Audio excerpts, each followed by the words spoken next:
예전에는 명상 전에 삼보예경을 읽고 명상을 하거나 예불문을 틀어놓고 5분에서 10분 정도 따라하고 명상을 했는데 그때는 제법 명상을 꾸준히 했습니다. 그런데 요 근래 그냥 명상만 하니 뭔가 마음이 풀어지는 느낌이 드는 것을 느꼈습니다.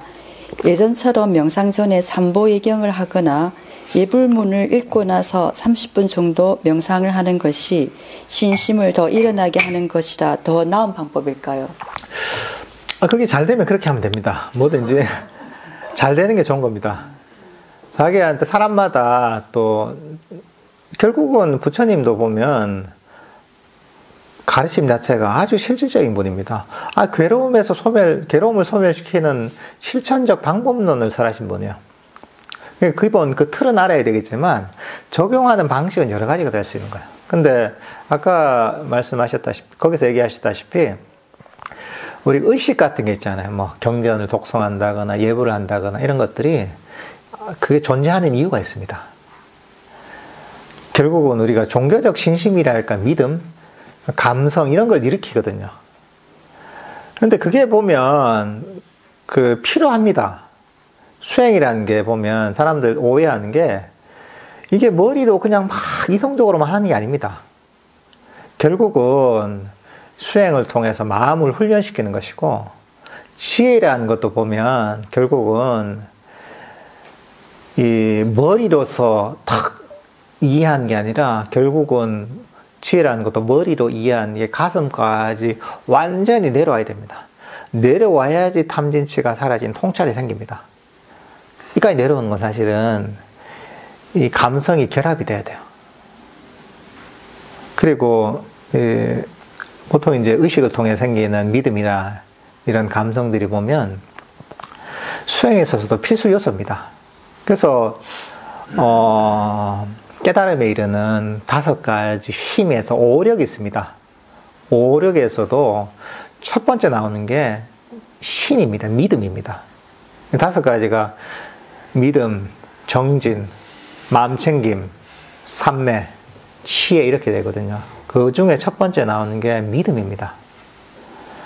의식들이 보면 믿음을 강화시키거든요.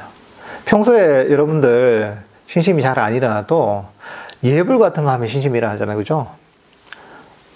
큰 절에 가서 보면 새벽 예불 들어가면 없던 신심이 저절로 일어나요. 이게. 다 그만한 효과가 있는 겁니다. 이게. 믿음을 강화하잖아요. 그러면 그 믿음이 강력한 에너지를 줍니다. 그래서 믿음이 강하면 다른 게 조금 약해도 믿음의 힘 때문에 믿음이 보충을 합니다. 그러니까 어쨌든 간에 법을 바르게 다 이해해야 되겠지만 그 믿음이라는 측면도 의식이나 이런 걸 통해 강화가 되면 그게 자기 수행에도 큰 도움이 됩니다. 그래서 보통 미국 같은 데 보면 불교 명상을 나름대로 불교 명상 요소도 뽑아서 요즘 그런 명상 프로그램이 많이 있거든요. 불교 명상을 가지고 한. 근데 거기 되게 인기가 있어요. 요즘 인기가 있어서 요즘 들어보면 거의 주류 문화가 됐다고 하는데, 근데 여러 가지 보면 불교 명상을 조금 깊이 이해하지 못한 측면도 있지만 한계가 있는 요소 중에 한 가지가 뭐냐면 믿음이 없어요. 불자가 아니고 믿음이 약하잖아요. 부처님에 대한.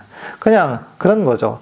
이게 과학적으로도 해서 좀 효과가 있으니까 좀 하면 좋지. 이 생각을 가진단 말이죠. 한편으로는 욕심이 없으니까 처음에 이런 것들이 효과가 좋긴 좋아요.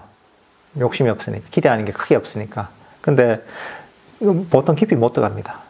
그 이유가 뭐냐면 믿음이 약한 거예요.